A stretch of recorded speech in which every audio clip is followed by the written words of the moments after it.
To you viewers out there, and welcome to this edition of the program Environment and You. My name is Catherine Eyemese. On today's program, we'll be looking at the topic, the effect of plastics or polythene bags to the ecosystem. And with me in the studio to discuss this topic today is our climate change and environmental experts, who has lectured globally and most recently in the University of Abuja, Dr. John Osonwa. Welcome to the studio, sir. It's a pleasure to be here. All right, sir. The major themes in today's topic is plastic, polythene bags, and the ecosystem. And our viewers out there want to know what these themes really are. Well, plastics are really byproducts of petroleum and natural gas production. When you produce petroleum and natural gas, there are things that are left behind. And if you process those things further, you end up with plastics. And there are various kinds of plastic. Of course, we all know of the water bottle that we drink with. We all know of plastic containers that we use for food, vendors and food consumption and storage. We all know of plastic bags. If you go to a shopping mall, you end up with plastic bags. And we also, in Nigeria, we also have sachet water bags. Those are all plastic products. Of course, you also have plastic chairs and tables. So there's a wide variety of products that can be classified as plastic, and that's what we're focusing on today. When you look at the benefit of plastics to humanity, clearly plastics are very valuable to humans. Even in the medical field, plastics have become highly critical in storage of medicines, in storage of drugs. But the environmental aspect is also of concern to us. Yes. What is plastic doing to the environment, to the ecosystem? And I think that's what we're going to focus on today. Okay. And looking at the indiscriminate disposal of this plastic and polythene bags in the environment. And first of all, can we just look at why polythene bags? Well, polythene bags, in the old days, if you bought vegetables or farm produce items, they would use leaves. Sometimes, remember when we were growing up, sometimes they would use banana tree leaves, things like that to wrap your vegetables for you, which was very good. It has a natural shielding effect. But now we are moving towards plastics. They are cheap to produce, they are ubiquitous, meaning they're everywhere now, and so people find them to be more functional. You don't even have enough natural wrapping materials now because of population increase. So plastic has become a substitute of choice. Unfortunately, as I said, it is also causing some environmental problems for us that were unanticipated. So we use polythene bags to package what we have bought, to package what we are taking to someone, and it's a very convenient way of doing it. All right. Let's now look at the component of these polythene bags. Well, as I said, polythene bags are byproducts of petroleum production and natural gas production. So when we extract the oil that you and I are familiar with, you're left with a lot of things that can now be processed into other products, and that's one of the products that you would get. So when we're looking at the environment vis-a-vis plastics, we try to categorize them. The debris that comes out of plastic. You have what we call micro debris. You have meso debris, and then you have macro debris. And it's really a function of the sizes, the relative sizes of those particles. When we're talking about micro, you're looking at something within the range of 2 mm to maybe 20 mm micrometers. It's, for the most part, invisible to the naked eye, Okay. when we call it micro. Then when you get into the macro, those are things that you can easily identify with. It could be a broken plastic chair, it could be a plastic bottle, it could be a toy that is floating. So those are macro debris. So when you categorize them like that, you begin to get a sense of how you can interact with your environment to make sure that you don't have too much pollution coming from plastic. Okay. Looking at the ability of these polythene bags and all these materials to decompose, I believe they are not, they are bio... They are yes. non-biodegradable, Okay. we call it. Okay. And basically what that means is, see, if you take a natural product, let's say a banana peel, and you throw it onto the ground or into a landfill, within a few days you will see that it has completely decomposed. That is a natural, what we call natural biodegradation. Okay. There are microorganisms that will eat that banana peel and then you won't see it again. Same thing happens with oranges and leaves and vegetables.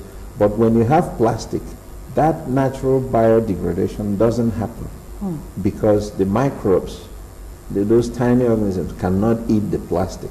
So it stays in the environment and it stays for a very, very long time. For instance, if you have a foam cup, those styrofoam cups, that thing, if you throw it into the environment, before it will biodegrade, it takes about 40 years or 50 years. If you have a plastic cup, a thick plastic cup, that one can take up to 400 years. Wow. If you have fishing nets and fishing equipment that is made of plastic that you cast into the ocean and leave it there, that one can last for about 600 years. So it is a very, very long degradation period. So that's why we are worried. So what you're putting out into the environment, unlike natural products, doesn't disintegrate. So it stays there doing harm. I'll give you an example. Right now we're producing about 250 million tons of plastic every year. Every year. And out of that, you have about 8 million tons ends up into the seas and the oceans. And if you, well, a study was done of the number of particles now in the ocean that we have already put into the ocean, and it's about 5 trillion pieces of plastic floating in the ocean as we speak now. And that is a huge amount. It's mind-boggling. And it's doing damage to the marine life in the ocean, but it's also doing damage to us humans. because we have this symbiotic relationship with marine life. They feed on some of the debris that we put out, and then we end up catching them as fish and eating them too. So we're ingesting some of that stuff. All right. What are the effects of this plastic or polythene bags? What are those effects they impose on human and then every other animals? Yeah, there are many harmful consequences of plastic pollution. Let me begin from the human aspect. Okay. First thing that happens is when you begin to ingest these plastic particles or you're exposed to the chemicals, there are two ways they can harm us, by and large. First one is to ingest, to swallow some of those particles. And you say to yourself, how do you swallow plastic? And the way you swallow is through the water you drink. Okay. And again, remember I said a lot of the plastic particles are microscopic. Yes, you cannot see them. So you're ingesting it. There was a research done in the US and they discovered that over 94% of the people in the US, even though you have a civilized system that prides itself on environmental standards, over 94% of the people had been exposed to plastic, had ingested plastic. And we're not talking about a small quantity. We're talking about up to 3,000 each year. They ingest up to 3,000 particles. And that applies to everyone else. research done, 83% of the water systems, tap water systems, contain plastic particles. So as we're ingesting that stuff, it interferes with the normal function of the body. Some of those plastics, I said there are two ways. One is the ingestion. Okay. The other one is when you try to burn or inhale the chemicals that come from the plastic. Okay. If you're heating up a plastic, you perceive a very strong chemical smell. Some of those substances are very harmful to when inhaled. So you have these particles that we're ingesting into our system. It disrupts the normal functioning of the body in a number of ways. One of the ways is the hormonal, it leads to hormonal imbalance. Okay. As you're ingesting some of those particles, the hormonal pattern in your body, the natural way that your hormones work becomes disrupted. Okay. That's one way. Okay. You also have some of those substances contained in the plastics are carcinogenic. They cause cancer to human beings. Okay. Sometimes in trying to produce the plastic, they will put chemicals designed to make them fire retardant, so that if you, depending on where they are used, if there's a fire, they will not burn so wildly. Okay. So those chemicals, if you happen to also ingest them, they can cause cancer. Then looking at the other ways that we are harmed by plastics, a lot of people do not know that these sachet water plastics that we discard are a major contributor to flooding in Nigeria. Yeah. Because when we throw them indiscriminately, when it rains, all those things wash into our gutters, our drainage systems, and it clogs the system. So suddenly you have flooding where you wouldn't have flooding ordinarily. So it's a major problem.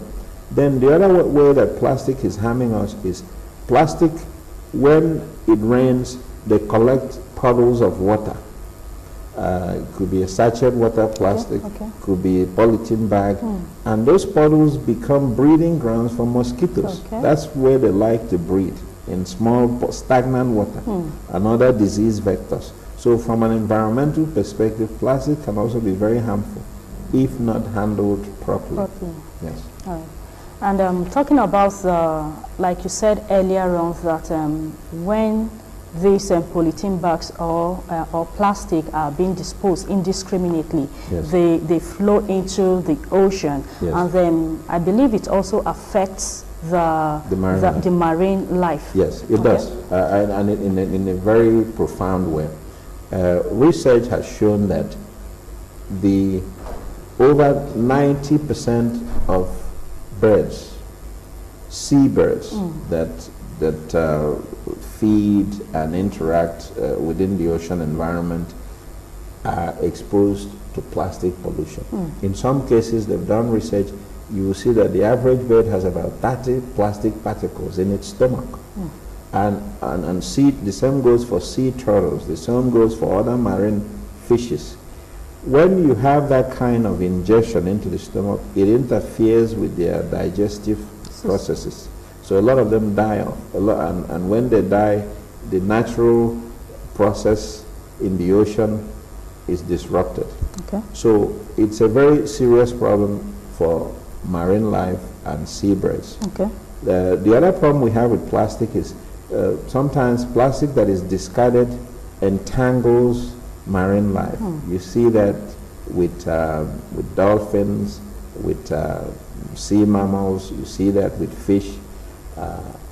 So when they're entangled like that, they cannot defend themselves against predators that are coming. They can't swim, they can't run. In some cases, they can't even feed anymore because they're entangled. So that also disrupts the ocean ecosystem. So it's harmful to them. And then the final one is, some of those particles, as I said, they are harmful to humans, but it is not a direct exposure. We're exposed because the sea animals and creatures, they ingest the harmful stuff, and then we end up eating the fish and getting some of those things too. So it's a major problem. Do Nigeria has any law regulating the use of polythene bags? Because I believe Kenya? Yes, other countries do have, and also they also, some countries also are in support of the ban of the use of polythene bags. Does Nigeria have any law? To the best of my knowledge, no. Okay. The issue has been debated Okay. because there are some other countries that are moving in that direction, Okay. banning plastic bags, substituting them with paper bags, Okay. which are biodegradable. Of course, paper has its own environmental issues too, because you have to cut down trees to make paper. But when you look at the period of degradation for paper, you look at the period of degradation for polythene bags and plastics, most countries are moving on the side of banning plastics. Nigeria hasn't done so, but I think in the near future we may revisit that issue because because of the huge population here, we're putting out a lot of plastic, and people don't always know the harmful effects of the use of those plastics. All right. And then what other alternatives do we have apart from the use of these polythene bags? Well, I think in some cases we may have to go backwards a little bit. As I said, when we started this program, when I was growing up, many vegetables and foods, natural foods, moi moi, all these things, okba, whatever they call it, those things were wrapped with natural leaves. Yeah. And in some cases, those leaves impart a certain kind of taste, a certain kind of flavor to the food. Exactly. So it actually makes it better. Yeah. So I remember growing up, nobody was wrapping anything with plastic. So there still may be opportunities to use those things. I noticed even some of our boutique stores, our supermarkets, when you buy moi moi, they're still using the natural wraps for that. Even though they can use foil, they can use plastic, but they're still opting to use the natural leaf to wrap that. So cocoyam leaves, plantain leaves, banana leaves, so those things are still very, very wonderful to use in some cases. In other cases, you see that countries are moving towards paper instead of plastic. That's also very good. There's also a movement now to create biodegradable plastic. And what they do, the polymer they use in those plastics are a little bit different, so they can degrade faster than the usual plastic. That's also a trend that I think is good. But of course, one of the ways that we can really address this problem is to engage in recycling. The plastics that have already been produced, we can recycle them over and over again. We tend to throw away things too quickly. So those things can be recycled either as a private affair, or we can also have public recycling mechanisms set up where you bring your plastics. In the US, we have recycling systems. If you have any plastic, you can go to certain places and they will pay you. In some cases, 5 cents. You bring your plastics, they add up all the plastic, they'll pay you on the spot. So that encourages people to bring back their plastic and recycle. In some cases, shopping bags are reused. Certain supermarkets will force you to reuse the bags over and over again. Each time you come, you bring it, and they give you a discount for doing so. So those are good things that we can do. All right, talking about recycling, how would you assess the rate at which Nigerians in the area of recycling, what is your assessment? Does Nigeria have enough? I don't think we're doing enough in the environmental arena, and that goes for just about every aspect. When it comes to recycling, we don't have the awareness to recycle. We don't have the structures to recycle. We don't have the government incentives to recycle. As I was saying, in the US, those things are already set up, and it begins from your home. In the US, they give you many bins, many trash bins, colored differently, so you know what you're putting into each one. And they have the local municipal authorities, counties have trucking and garbage disposal systems that recognize those color codings that you have. So on a Monday, you may have a different truck coming to pick up certain kind of waste. Tuesday you have a different one. On Wednesday you have the one for green stuff that can be so already the sorting begins at home. Then when they also go outside, the trash cans you put out also tell someone what is in that. If it's a hazardous item, it goes in a separate place. If it's biodegradable, it goes in another place. So if it's plastic, if it's bottle, it goes in another place. So those things are not here, and the awareness is non-existent. Okay. You also have to look at government incentives. In the U.S. government actively funds recycling and awareness creation efforts so that the citizens are aware of what is going on.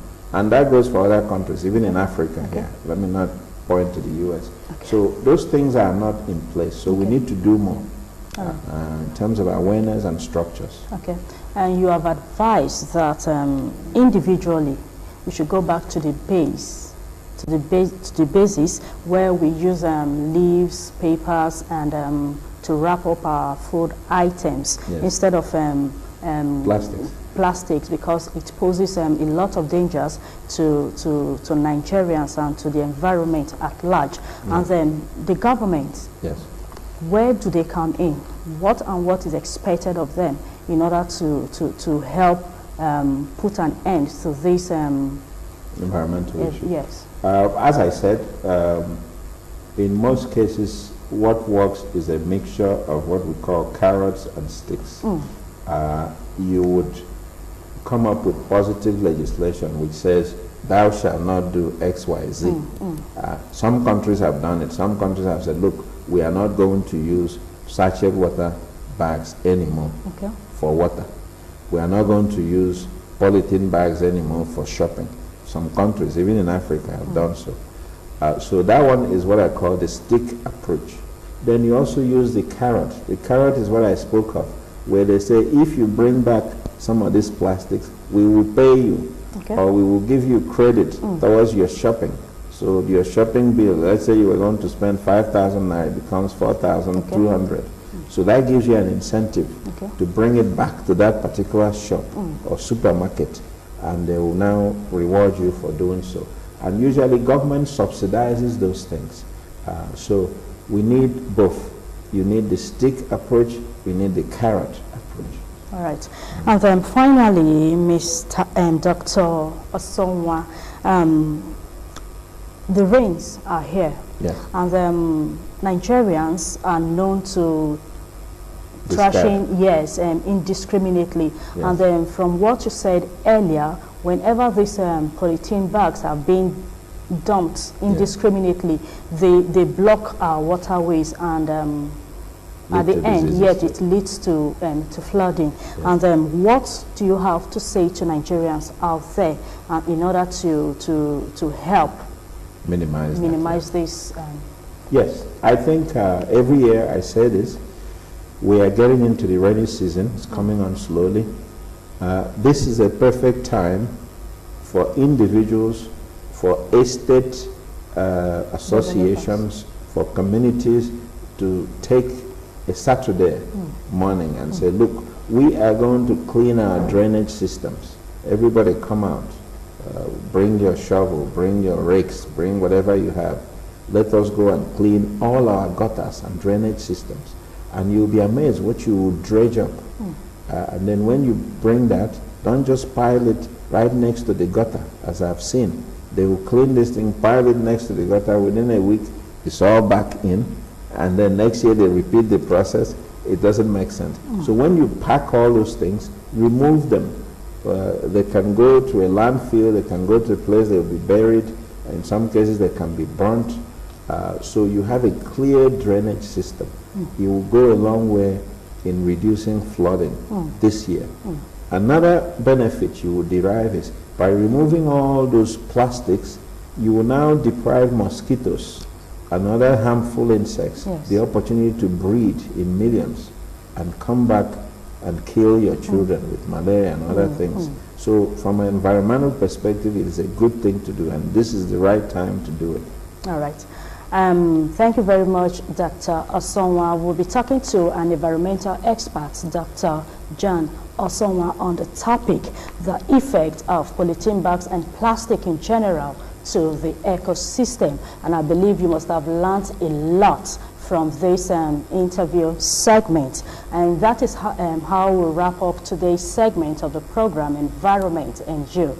Join us again same time next week on this station for another interesting topic. Bye for now.